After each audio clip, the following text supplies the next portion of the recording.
Hey, what's up, everybody? This is Raul Avila, along with my co-host, Pastor Nate Conan. How you doing today, Pastor Nate? It's a good day, Raul. How are you doing? Yeah. Yeah, the weather's nice here in the Anything Coachella Valley. God's on the throne, and we get a new president shortly, so Yeah. times to be excited. I mean, to me, honestly, it's a very exciting Thanks for time to be alive. Yeah. Same. Every day above ground is a good day, right? Yeah, and plus we're in the season of Thanksgiving, right? So hopefully everybody's gonna. Thanksgiving is a wonderful holiday. By far my favorite because people get to, you get to enjoy good food, hang out with family. Like, it's not as gift oriented or commercialized. It seems to be sort of authentic to what it was. It's just a season to be thankful. And so I think for me, Thanksgiving is always my favorite time of the year and by far the best holiday, just because it stayed true to what it was supposed to be. It hasn't been, I don't think, ruined too much. So I enjoy. So next week's Thanksgiving, and man, to every person out there, hopefully we have so much to be thankful for. And I think Thanksgiving as a holiday is a very good holiday. Everything shuts down, families get together, great food. It generally is just a great holiday. Yeah, definitely. I agree. So this is Father's Voice, a podcast dedicated to empowering men to embody essential qualities and values in the roles of father, husband, provider, and man of God. In each of these episodes, we will chase greatness, drawing inspiration from timeless wisdom of the Bible and personal experiences from many of our guests. And we're confident you're going to love this. So make sure that if you get value from this podcast, that you share, that you like, subscribe, all those good stuff. So let's get the ball rolling. Today we have a very special guest, business owner in the Coachella Valley, Joshua Walls. Yeah, so obviously it's his... We're excited to have Josh. He's a father to several children. How many? 6 children? 6 children. Six children, yeah. So be fruitful and multiply. He's done that. And then he's just an enthusiastic, energetic guy. He owns an amazing restaurant over in the Palm Springs area, has amazing children, a variety of every kind of, boys, girls, athletic, like just the whole variety. I think presently sort of in what we consider a blended family, correct? Yes. Yeah, so blended family presently has a very colorful background as far as like all that God has done, and even unique to the Coachella Valley, Southern California, a lot of amazing things that we'll get into in the future as we talk with them about, like, even I think his father played in the NFL, uncle in the NFL, things like that. But so it's a delight to have you on Father's Voice. Thank you, guys. Thank you. Appreciate being here. Anything in terms of a bio that we should know about you? How old are you? Just turned 41 years old. 41. November 15th. Ooh. Yeah. I was born and mainly raised here in Coachella Valley in Indio. Spent some of my youth time up in the Carolinas. I had some grandparents that lived out that way, and just where life ended up taking me with mom and the back and forth kind of thing. So majority of my time was spent here, though. How many siblings did you have? I have 3 sisters and 1 brother. So 5 of you. Yes. Who's like your inspiration in terms of, like, I don't know, if you play basketball, you like Michael Jordan. But if you cook, you like what? Know what? Believe it or not, I just grew up watching my grandmothers cook. My grandmothers and my mom. I would just see their dedication to cooking when I was growing up, and then everything just came out so awesome. So I just began to have a passion for it when I was growing up. I just loved to try to cook things and try to create things and make it colorful, and I just end up falling in love with it, but I've never really been one to watch shows. I didn't go to any. Gordon Ramsay, you don't know who he is? I know exactly who he is. I'm not a huge fan of him. His shows are interesting, but seeing some of those dishes are pretty interesting. Yeah. I get a lot of ideas from watching some of those shows, but I've never really dug deep into any of those shows or anything like that. Right. If I have watched any of those shows, it's kind of like a barbecue cook-off or some fun, just to kind of sit back and waste time. But I'm not much of a TV watcher. Okay. So yeah. No, just sometimes people have different inspirations, and so your inspiration was like actually your mother, grandmother, etc. Yes. Wow. Yes. Just watching them, and I would just sit back and I would kind of see, like, what are they putting in that, and I would look at the spices they were using, and I would look at, certain things that they did, and I would just kind of watch from a distance as a kid, and it just kind of grew on me. But never had anybody or any shows like that I watched besides grandma and mom. Wow. Okay, so we'll get into some questions on your background, your upbringing specifically. So normally give everybody a chance to sort of go back, and this is really about I don't know, father empowerment. So like we're trying to help and benefit and bless fathers, whether they're fathering or how, whatever you're in that season. So for you, going back to probably your childhood, could you tell us a story in regards to your father and maybe a story that might convey who he was or something like sort of symbolic to you of like who your father was? Well, when I was younger, I do remember some traveling and being with mom and dad while my dad was playing football. At the time, I didn't know, how intense his career was and what he was doing. He ended up playing some professional ball, some Canadian League ball, things like that. And I remember growing up and seeing all these news articles and paper clippings and all these things that my grandmother had saved of him. And you said quarterback or what? Yeah, he was a quarterback. He grew up here, played ball at Indio High School. They won, CIF championships. It was back when Indio was actually pretty good. And, went and played some college ball, won a few college championships. What college? I know one of them was Middle Tennessee. He went there. I know he came here back to COD, won a championship there. I know there was one more. I just can't remember it right off the top of the head. But he got drafted from COD or one of these schools. I mean, that's crazy. One of these schools, yeah, one of these small schools. Cool. I guess they found him. And also. When he was 13 years old, they wrote a book about him. It was called The 13-Year-Old Who Can Throw the Ball 70 Yards. And I remember being at my aunt's house one day, and I was using the restroom, and I'm being nosy as a kid, and I turn around, I see a couple books on the shelf, and I'm just kind of peeking through them, and I look at it, and, I was like, I was a sports kid. So I look, and I say, oh, gosh, and I look at it, and I open the book up, and it's about my dad. So I started asking questions to my grandmother and my aunts about that. And we'll come to find out, he won the punt, pass, and kick championship. I think it was 6 or 7 years in a row. So every year he ended up in the championship at the Super Bowl for halftime. So his name was well known just starting from, I think it was about 10 or 11 years old when he started winning all those punt, pass, and kicks. And, so I guess he kind of gathered a following from that, and it just kind of stuck. And, he just went on and had a very short career.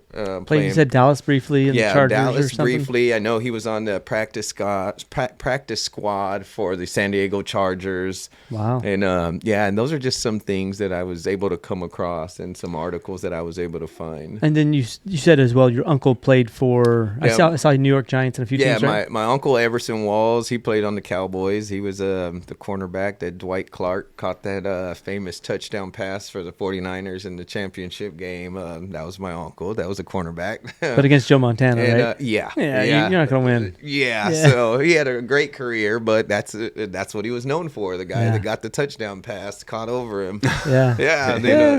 So my cousin Michael Haynes, he played the Falcons and the Saints, so we're a pretty big football family. Wow. So then as far as your father, so obviously you say there's like a sports kind of whatever to it. Right. As far as your father being present in your life, what did that look like as a child? Was he physically there? Was he there as a father? Or? I have vague memories from when I was younger, and then I guess when things started going downhill was as I was getting older. And older as teens or what? No, probably reaching about 8-9 years old. I do start to remember I would just receive phone calls, or I'd be at my grandma's house and my grandma would be like, "Hey, come talk to your dad real quick."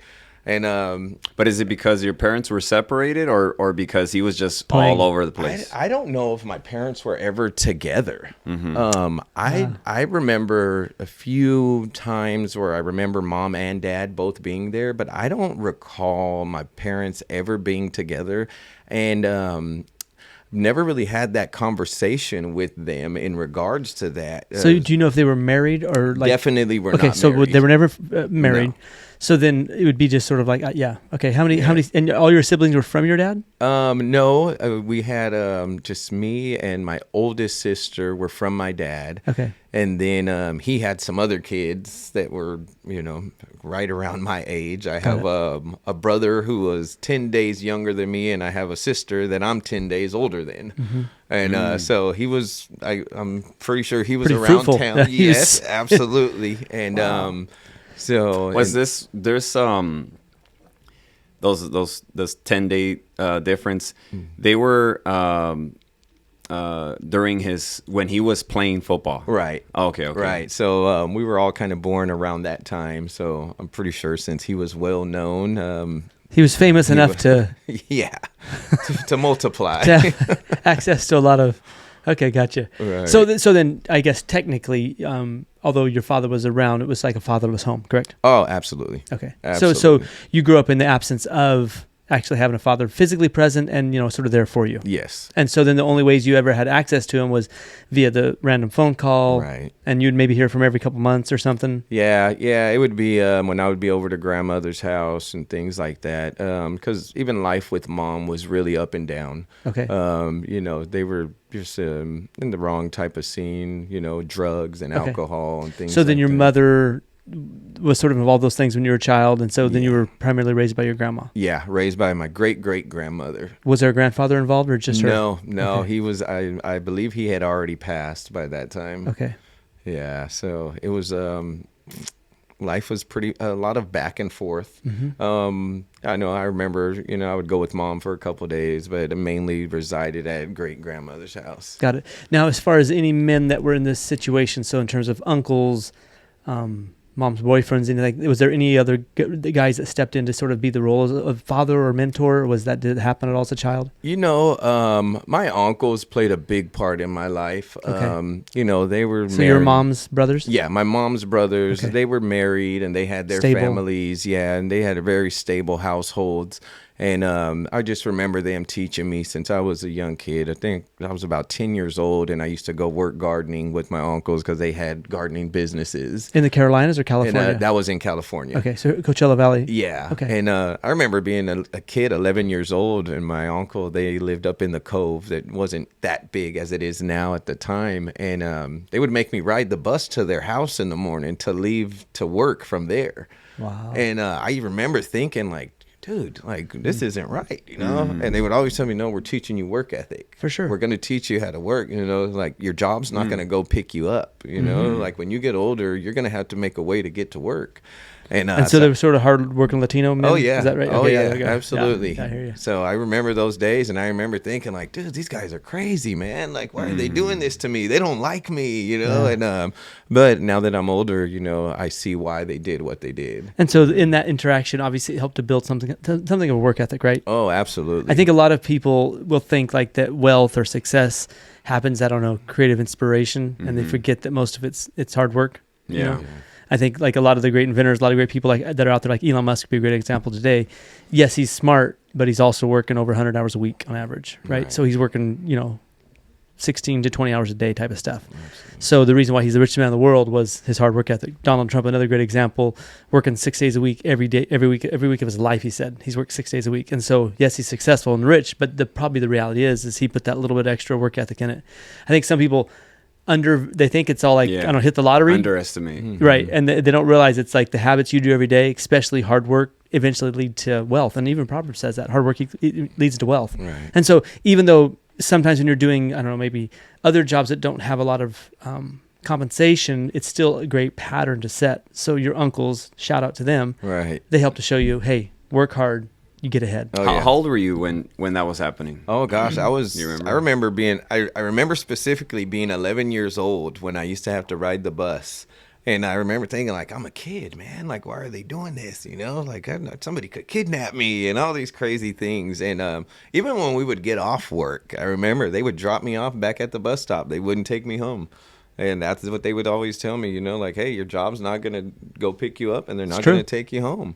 So, but at that age, you didn't realize that. You mentioned, did that cause any rebellion in you? Did that cause any bad attitude, get involved in things that you shouldn't? Or So as you move into like being a teenager, did you Yeah. start rebelling and gangs and things like that? Or? So yeah, actually, and it wasn't because of that. It was, I just felt like, man, I'm working so hard and I'm doing all these things and I'm not making enough money, And I remember I would go to work, I would work the whole week with them and they would pay me $20-$30, and I was like, okay, cool, but then I do remember I would go to my grandmother's house from my father's side, and that was in the neighborhood.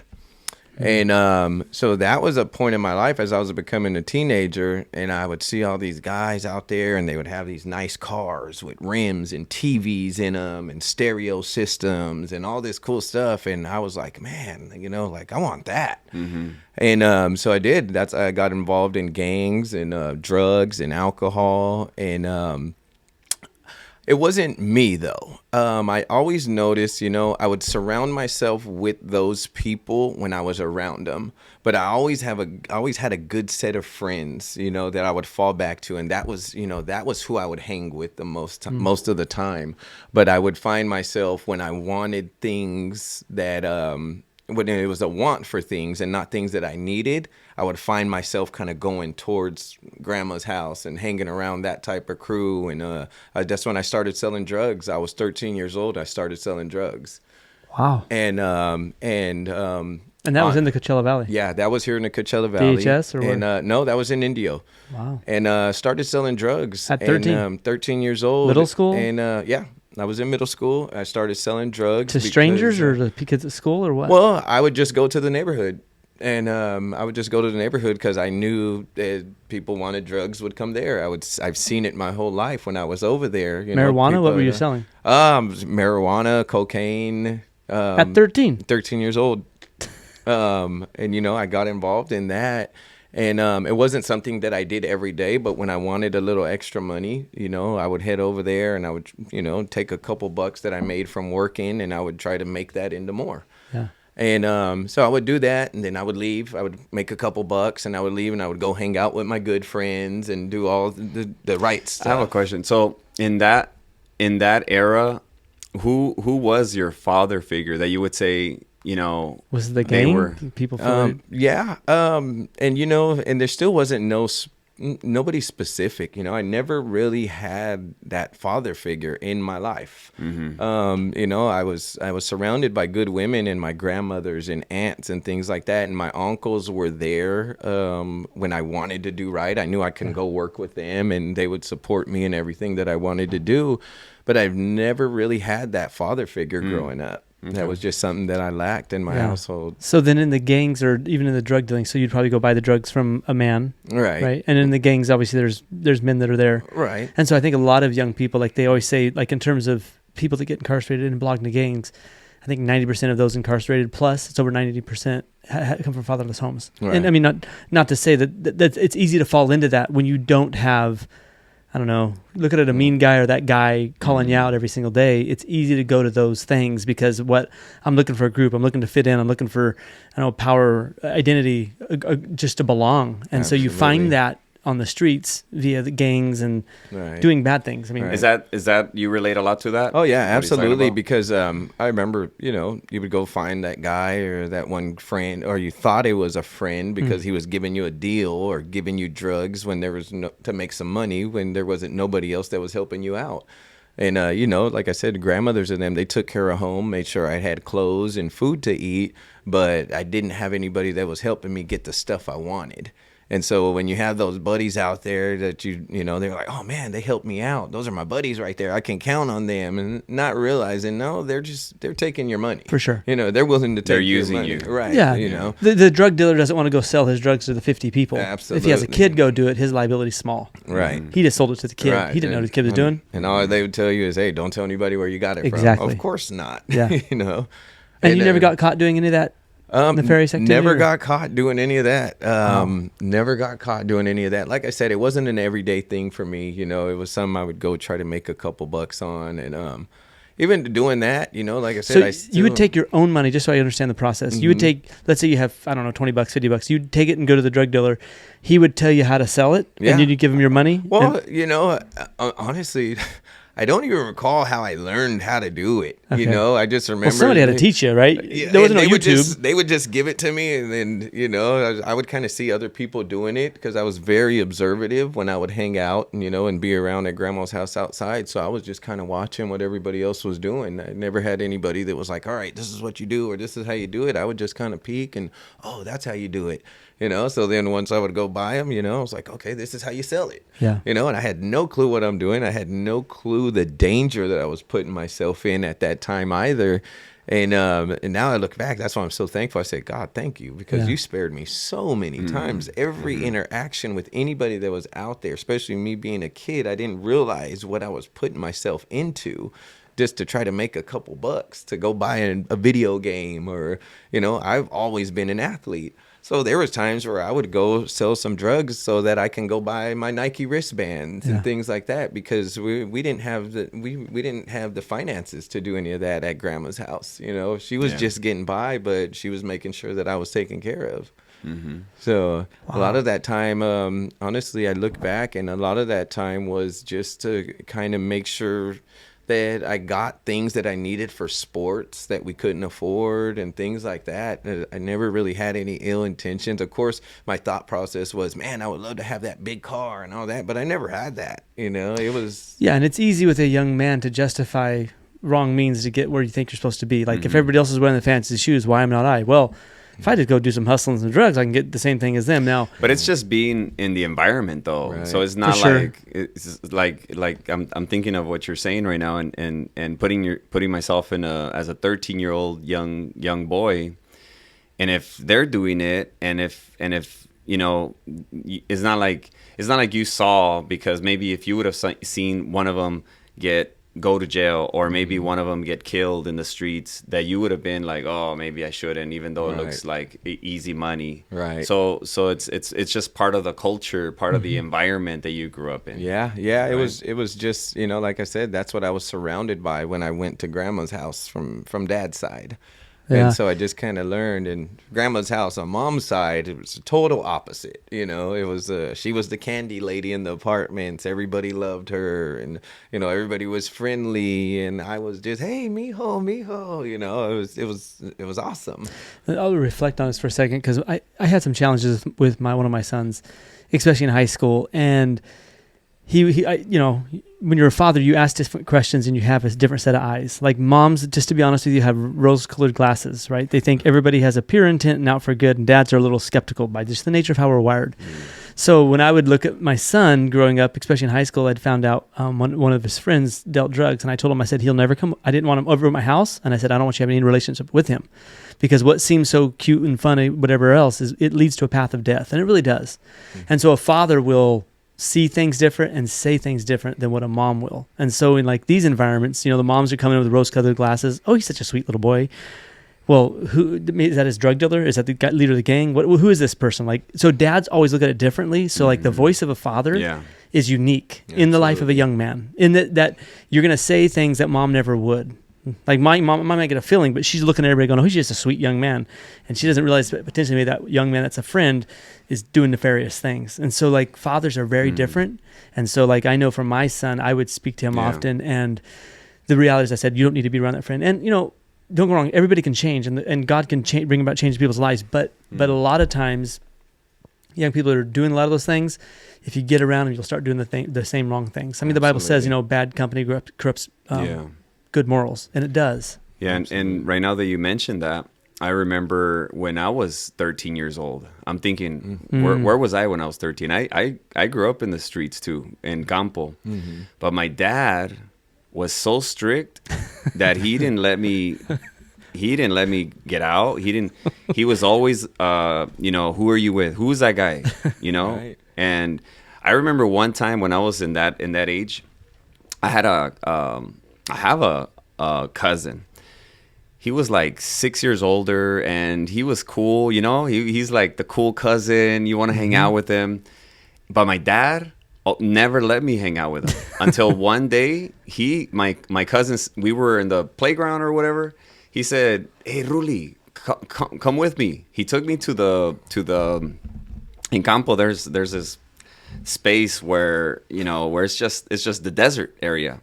And he got me close to a tree, him and my other cousin Mac, which is his little brother, and he pulled out a cigarette. Oh yeah. And he goes, and he started smoking it. Honestly, it could have been marijuana. I don't know, but he told me, "Here, let me show you how to smoke it." And this was my first time smoking a cigarette from my cousin. And later on, I find out that yes, he was involved in gangs, and he was already in the wrong direction. Currently, Eventually he ended up getting addicted to drugs and stuff like that.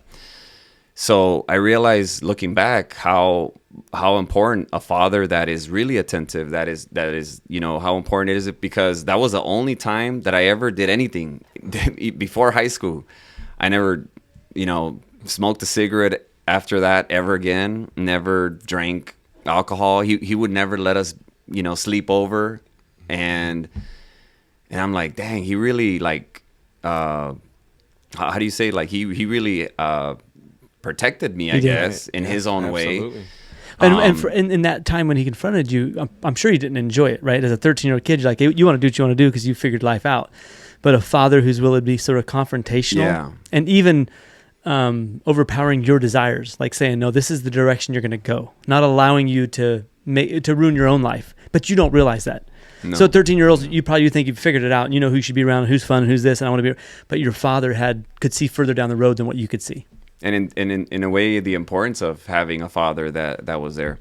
So I mean, how did that affect you, would you say, as a father? Because everybody looks at it like, obviously you didn't look at it like a victim. Obviously you looked at it as a I'm never gonna do that when I'm a dad, or am I wrong? I mean, absolutely. That's what led me to be the father that I am today, is because as I got older and started going through life and understanding life more, I said, wow, I would never take anything back that I went through. However, I see how important it is to have a father figure in your life, because I knew my mom loved me, but my mom would still allow me to do whatever I wanted to do because I was her baby. And, it's like, oh, that's my baby. Okay, I'm sorry if she yelled at me. Mothers can smother young men with their love. Yes. Well-intentioned, but wrong. Right. And trust me, I've seen too many single mothers smother their kids with, especially young men, with love. They mean well, but the outcome is not right. And so, like, it's so important, like that's why the book of Proverbs is written from a father to a son. And it's like this continual, like, hey, son, watch for this. But it's a whole nother voice than what a mother has. Because I've seen too many times mothers, what I think happens, and I'm just going to explain the psychology of it. A lot of times a mother in her love and, trying to affirm her son, she smothers her son. But what young men end up doing, because they have more chemicals like testosterone, etc., going through, they have this aggressive thing where they begin to dominate the mother. So they'll almost begin to tell the mother at 15, 16, 17-year-old, hey, do this, and like dictate to the mom what she should do. And in a single parent home where the mother's usually there with the kids, she allows the man to sort of rise to what he's supposed to be someday prematurely. And it creates a lot of unusual imbalances in a home. Absolutely. So in a home situation, when you have a young man with just a mom, especially the oldest young man, he'll oftentimes come to dominate the mother in a very unhealthy, unbiblical, out of order kind of way. And it ends up bringing a lot of, the results of it end up oftentimes being bad. Yeah, I can actually relate to that, because I remember, now that you mentioned that, as I got older, into my older teen years, me and mom started having, altercations with each other and things like that. And, it was like I became more dominant towards mom. It was a lack of respect towards mom. And there was some things that I felt led to that, but it was like, I'm the man of the house. Like you talk about the man of the house and things like that, and you see it in other places, and it's like, okay, well, I'm the man of this house. But in a way, it's natural for a man to want to take charge of the house. It is. And since there was no dad in the house, then you're naturally going to say, well, I'm the man of the house then. Right. That's very interesting. You know what they say, even physiologically. So the difference between young boys and girls is very evident by the age 3 or 4, because a young girl will always identify with the mother, right? She gets nurtured for it, and so she never takes her eyes off her mother in terms of mentoring and that need. But a young boy at age 3 or 4 needs to break off the mother. So he needs to look and say, me and her are different. Like, she's made different, acts different, whatever. So I need to find a guy to identify with.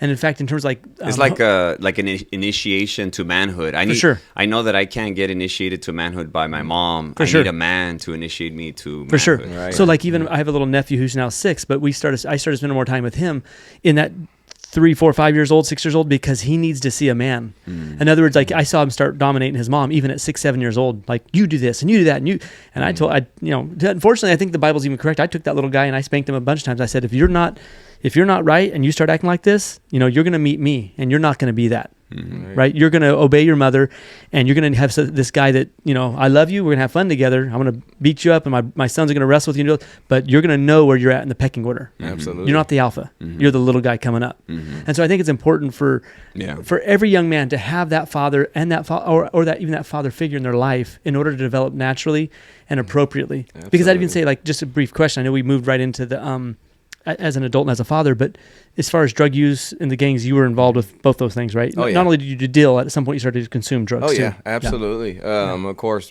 at that age, when you're living that lifestyle, you start becoming it. And so I did. I became it. But like I said, I was always an athlete. So that was my outlet. And thank God for the coaches that were in my life, because now that you ask who's the father There's some figures, mentors, now that you ask who were the father figures, it was all my coaches. Those were the men that I would look at, my buddies with their dads. A lot of them are coaches. My coaches had their sons on our teams, and those were all my buddies. And like I said, when I wasn't over there, in that neighborhood, I was always with them. I was staying the night at all my coaches' houses. I was with all my buddies, all the time. And now that I look back at it, I said, those were my father figures.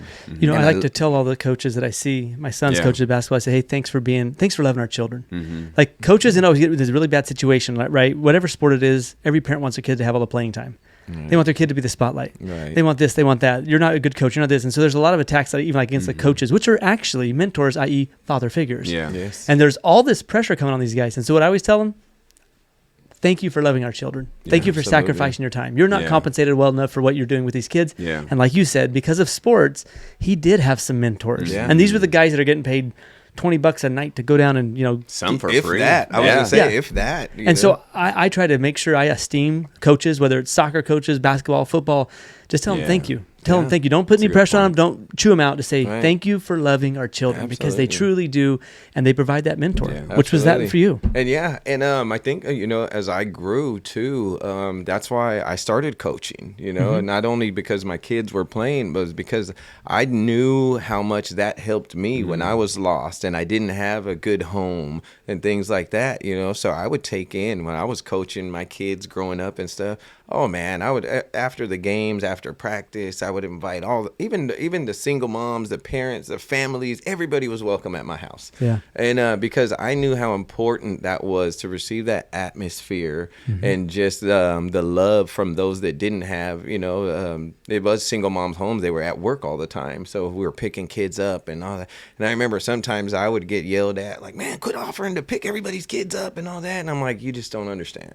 I was that kid at some point in my life, and if it wasn't for those coaches that were willing to pick me up, guess what? I would have never played sports. If it wasn't for those coaches that were willing to pay for me to be on their team because we couldn't afford it, who knows what I probably would have spent more time in the streets. And so it's very thankful for those guys. Very so in terms of like when you become a father, how old are you when you become a father? I was 21 when I had my first child. Got it. Did that sort of clean you up, or did you still wander around doing wrong things? You know what? By that time, I had kind of understood life a lot more than when I was younger. I had to grow up so quickly. So my mindset, even at, like I said, at 13, I was doing the wrong things, but I probably had the mindset of a 16 or 17-year-old, just because of the lifestyle that I was placed in with dad not being around and mom kind of in and out of life. I had to grow a lot faster. My grandmother, yes, she raised me. However, she was Hispanic. She didn't know much English at all. So she had little to no idea of what I was doing out there when I was gone or anything like that. The culture out in the streets. Yeah, so she didn't, she just knew, hey, be careful, there's bad people out there. And I'm like, I'm leaving home. Yeah, smiling and making her think that I was going out just being a good kid. She had no clue what was going on. And but as I grew older, and like I said, when I had my first child at 21, I kind of figured out life already. I was working and taking care of business. I was working at the time, and I had started my own gardening business because what I had learned from my uncles. Yeah. And that was my life. That was a game changer because the love that I felt for my child, I felt like I could never wanted to fail him the way I felt my father had failed me. And it was awesome, but at the same time, what I realized was sometimes I would try so hard not to be my father or be in that position, or have my child in that position, that I would start to become my father. I was always gone because I was always at work. And I realized, whoa, you know what? I'm not home with my child either. As he's getting older, yes, I do have to work, but there were times where I didn't even enjoy those moments because I would, or if I did have a little time, it was like, okay, I'm going to go over here. I'm going to go say what's up to my buddies and things like that. And I didn't realize until one day my children mentioned it to me, and they said, Dad, we'd rather have you home, than working the extra hours. We don't care about the expensive shoes, because I always thought, I'm going to work my butt off because I want my kids to be able to have those shoes. Right. You're trying to do for your kids what you wanted done for you. Absolutely. And I didn't want them to end up turning to the wrong thing, because I knew it was out there, and I knew there was somebody who was going to be willing to provide it to them. And I said, you know what? I want to make sure that I'm the provider of my family, that my kids do not look anywhere else for those types of things. So I wanted to make sure my kids had the nicest shoes, they had the nicest things, and we were pulling up in a nice car. And I didn't want them to feel as if they didn't have anything. And I began to lose myself in doing that.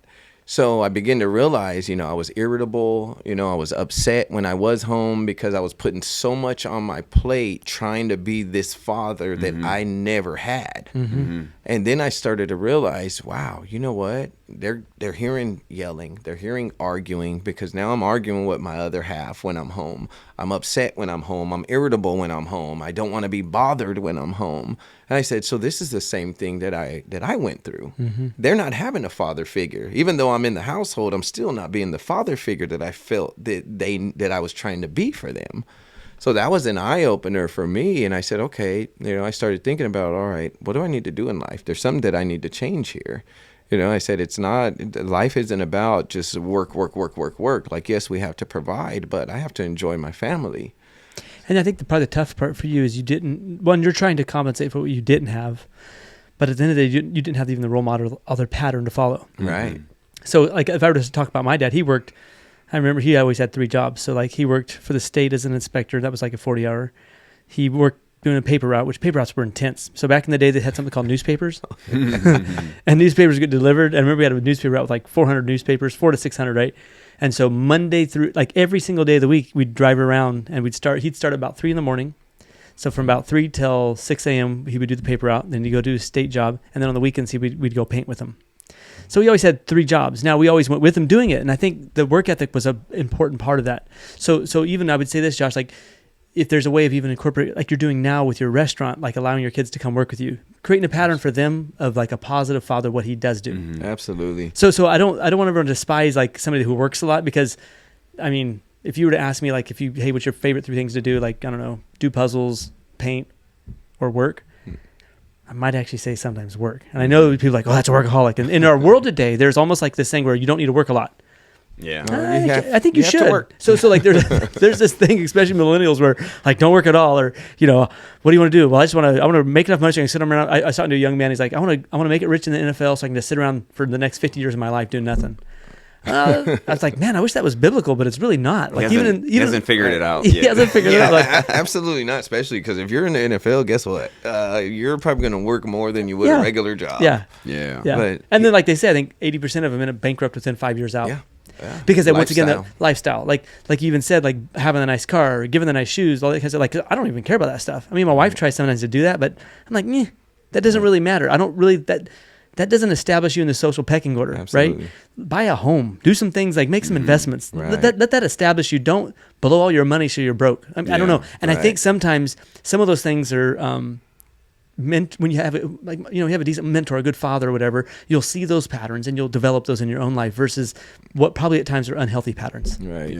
Yeah. And once I figured it out, and I realized, I said, okay, it's not about the shoes. No. It's not about the car. No. It's not about I would tell you, like even now, buy a car that's beat down, but pay it off. Right. Don't have a payment on your car. Right. When it comes to like, I don't know, brand new anything, I've never bought a new car in my whole life. I have the money to. I could go buy a brand new, shiny whatever. I just choose not to because I'm like, it ain't worth it. I've always bought used.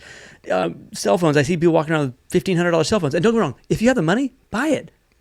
But I can't understand the person who's going to go finance it. Right. Go buy a used one that's 3 models back that you can pay like a third of the price. Yeah, right. Don't go broke trying to keep up with somebody else. Right. Yeah. And that's what I realized, you know. I said, you know what? I said, I'm working so much more to keep everybody else happy. Yeah. When they would see me, their smiles were because, oh, he fits into our group, you know, because he has a nice car. Oh, his kids are dressed nice, so my kids can hang out with them.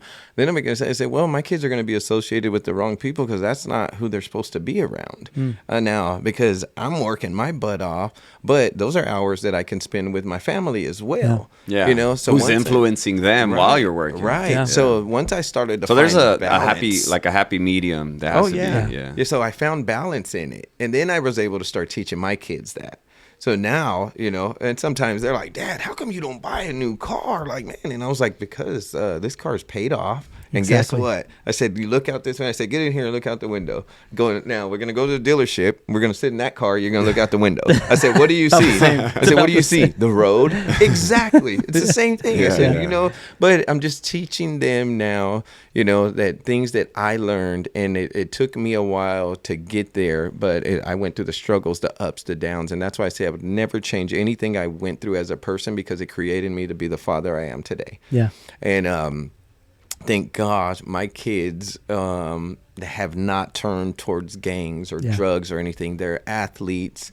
You know, a majority of them are straight A students. My oldest son has graduated now. He was able to turn down colleges. You know, so to me, I said, you know what? God, that's a blessing. Yeah. You know, just the fact that he even had an opportunity to do that. And those things now, you know, I'm so thankful for, because I had to go through that, and I lived the life that I lived, but it's allowed me to be the father that they deserve, and to show them things, to show them the ins and outs of life. And also I've been teaching them, hey, the world's not going to go soft on you. Right. You know, when you go out into the real world, guess what? It's coming full force. So sometimes I get told that, you're too harsh on them or this and that. And I said, no, you know what? Because the world has no limits. Once they turn 18 and they go in there and face the real world, or employers or whoever it is, you know, they're not going to be soft on them. And who says that? Like, who tells you you're being too hard on them? Majority of the time, it's moms. Yeah, you know? of course. Yeah. And so, you know, and they're showing that type of love. But I have a question about sports, because some people that don't come from sports background, they underestimate or don't know the importance that sports plays in the development of preparing you for adulthood. Oh man. You come from a sports background. If let's say there's a dad listening that doesn't have their kids in sports, what advice do you have for that? Like, how important was it to have your kids in sports, and how that helped for them to have that extracurricular after school thing to stay away from things that they could get themselves in trouble with? Oh man, it's huge. I recommend it to anybody. I was drained some nights, and you know, I just felt like I couldn't do it. But what I realized was, when your child is there, they have a different outlook on things. Not only that, it empowers them to continue to go when things get tough, you know, and so they start learning that from a young age, and it teaches them to be better. There might be a better athlete out there than them, but guess what? It's going to influence them. Okay, I need to rise to the occasion. I need to rise to the occasion, and that's life. Yeah. You know, so it just influences your child, and it gives them a different perspective other than what they're hearing at home. Their coaches are going to teach them something that the parent may not say, or the parent doesn't know or never went through those types of things to help them grow in that area. So I know there were sometimes I would tell my kids 1,000,000 times, dude, you got to do this, you got to do this, you got to do this. And the coach would word it different. And they'd be like, man, dude, I should have did this a long time ago. And I'm standing there with my hands up like, no way, you got to be kidding me. Yeah. Like, But it does. It gives them a different perspective of life. Yeah. It influences them to go, not to quit, to continue going no matter what. You can be as good as that next person. Guess what? It's because you just got to try. You got to put your heart into it. And they'll learn that from sports. And not only that, the interaction that they're going to have with the other children that are out there that have the same goals as them, it changes their outlook on things. They may have a bad attitude to start the season, but when they see the other little kid over here who's getting all the playing time and they know they're just as good as an athlete as him, it's going to make them change their attitude. Yeah. You know, it's going to change that perspective of things. They're going to say, man, I want to play more. Like, what am I doing wrong? So they're going to start changing their attitude, and they're going to realize, oh, okay, now they're trusting me with something. You know, so there's so many life steps in youth sports that I think get missed by a lot of parents because they say, oh, we don't have the time to do it, or we don't have the money to do it, or find it. There's people that are willing to donate. There's people that are willing to sponsor kids. It plays such a big role in their lives as they grow up because, like I said, there's so many challenges that will never be faced if their child's not involved in some type of sporting activity, or, I mean, whatever it may be, a chess club even, you know, just some type of activity that will allow them to interact with other children, with hear other adults speak other than us parents. And sometimes that's hard for a parent. I think that's one of the biggest things what I noticed is a lot of parents they do not want somebody else to tell their child what to do. So a lot of them don't place their children in sports. And if they do, they don't know how to allow the coach to coach their child. And that becomes an issue. A lot of the parents end up taking their children off of these teams and things because they don't like the way that a coach is coaching. Well, guess what? I'm coaching the correct way. I'm teaching your child something. It's just you're not allowing us to teach them that. And so some parents don't accept that. And that's the toughest part. Like, I can honestly say as a coach, there was more kids that were removed off of teams than there was kids that quit.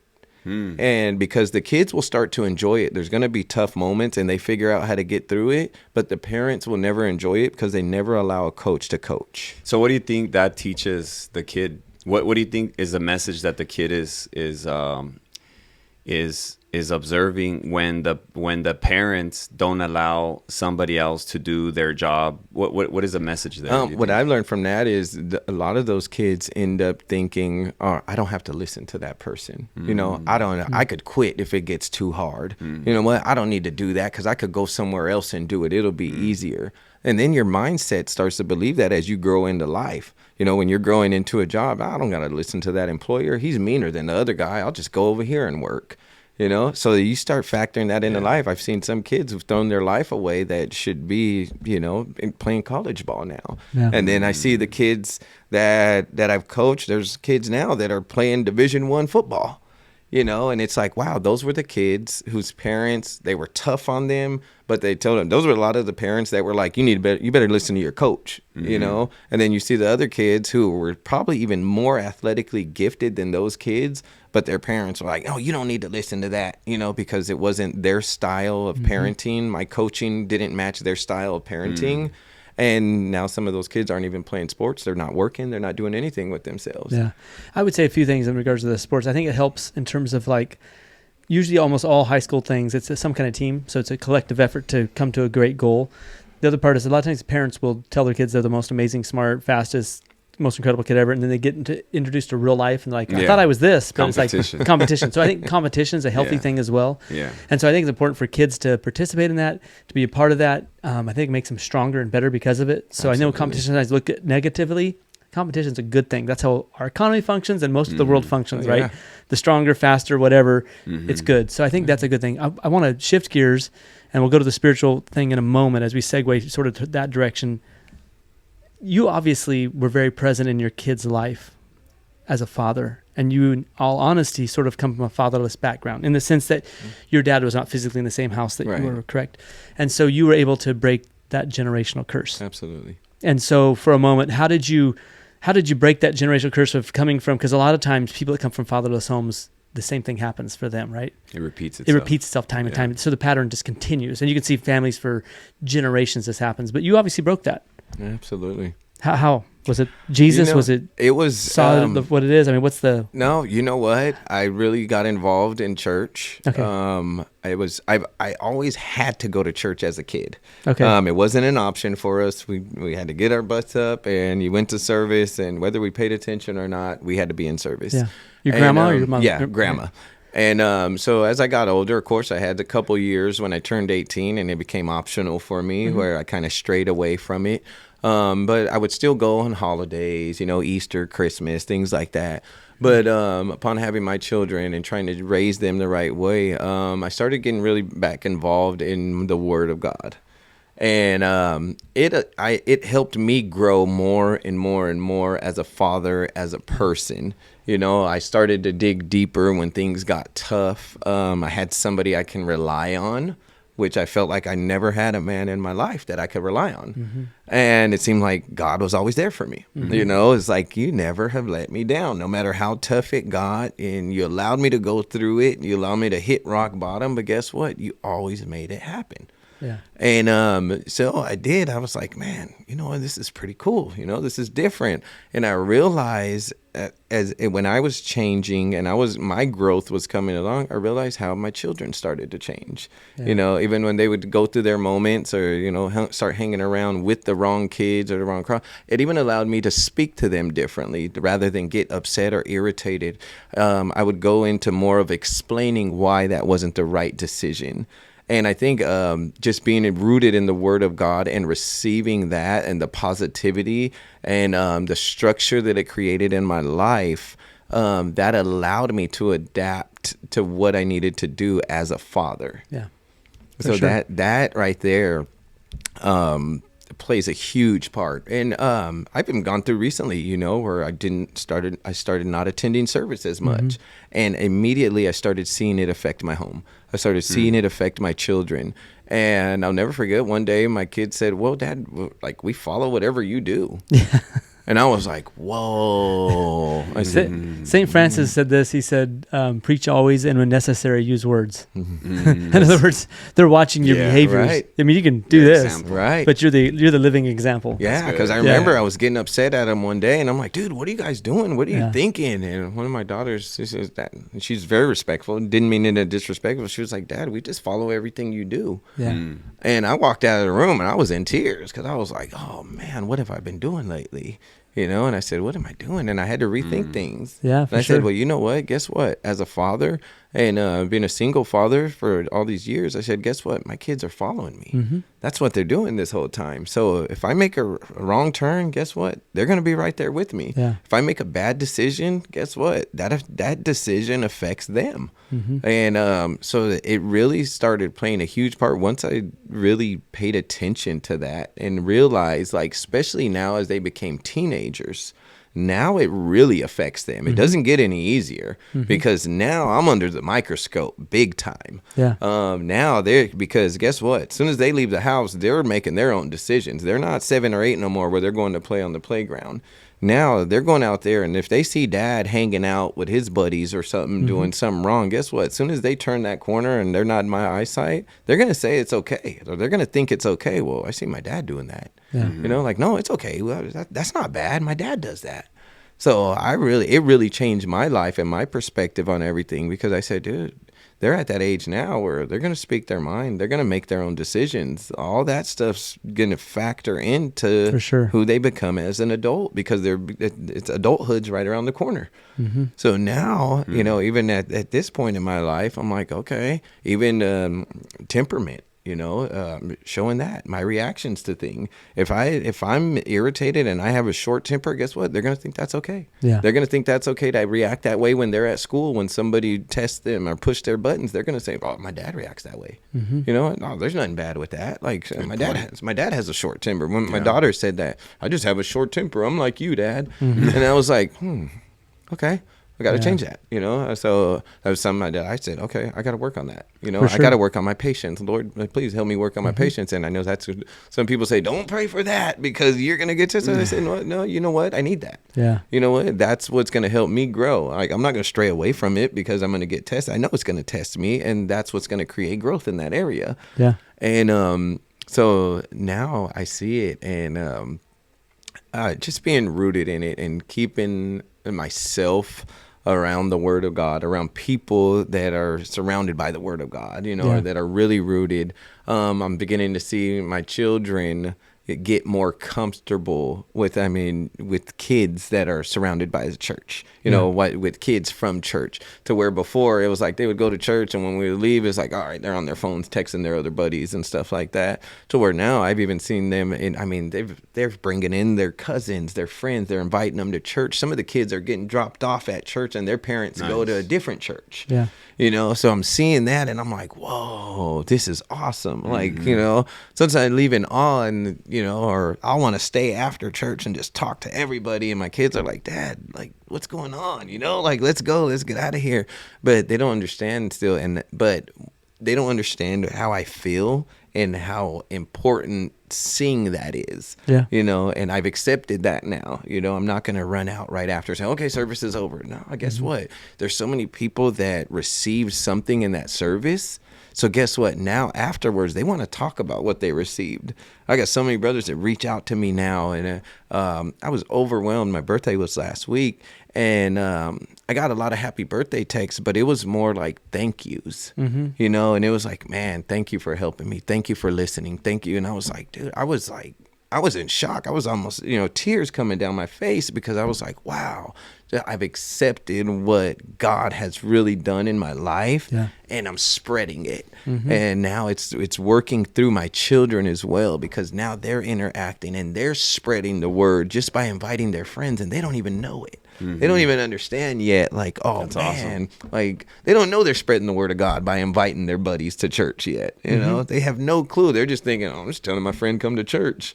That's awesome. And I'm like, dude, but it's so awesome to see that and to know that just me as a father can factor into how their life is really forming to be as an adult.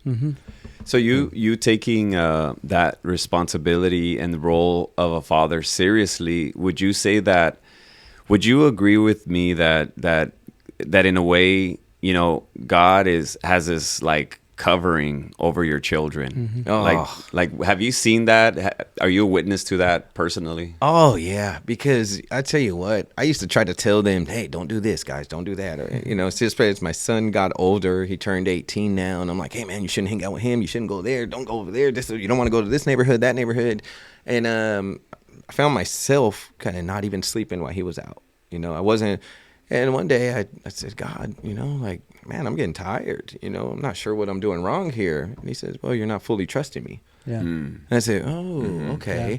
So one day I said, you know what? I'm giving it all to you. You know what? If my son goes out, guess what? I'm not going to worry. I know he's in your hands. If something does happen, that's because you're going to allow growth in that area. If something doesn't happen, cool. That means he's coming home. Nothing happened. But since I really trusted in God fully and allowed him to work through it, I'm starting to see that. There's a lot of peace in that. Yes, and gosh, it's unexplainable. It's really just trusting in him and allowing them to work, allowing them to grow. That's good. Cool. Well, I think our time's coming to an end. Josh, I want to say thank you so much for coming on with us and sharing your life experiences. And it's beautiful to see what God is doing for you now and the season you're in, because I think you have great days ahead for you. Thank you for having me. This is a blessing, and we're ready for part 2. Thank you, Josh. Appreciate you. Thank you. Appreciate you. God bless you. Yes, sir. God bless.